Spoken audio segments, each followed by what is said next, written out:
మరొక విషయం ఏమంటే మామూలు ఎన్నికకి ఈ ఎన్నికకి తేడా ఉంది.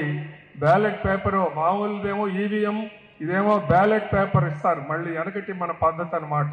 ఆ బ్యాలెట్ పేపర్లో మరి మొట్టమొదటి పేరే శ్రీ ఆలపాటి రాజేంద్ర ప్రసాద్ గారు.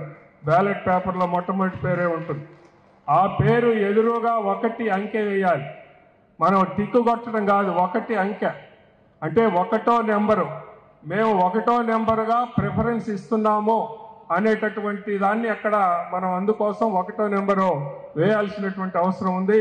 ఇంకా మిగిలినటువంటి ఏ ఖాళీ కూడా పూరించవద్దు అనేదే మన పార్టీల నిర్ణయం.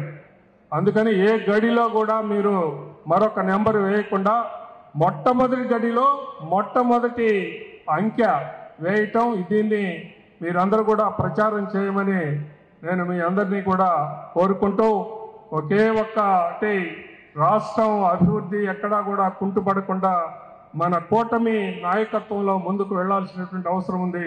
ప్రతి ఒక్క కార్యకర్త కూడా ఈ విజయాన్ని మరి లక్ష్యంగా చేసుకొని మరి మీరు ముందుకు వెళ్ళాలని మీ అందరినీ కూడా కోరుకుంటూ, ఈ అవకాశం ఇచ్చినందుకు నా హృదయపూర్వక సంతోషాన్ని తెలియజేస్తూ మీ అందరి వద్ద సెలవు.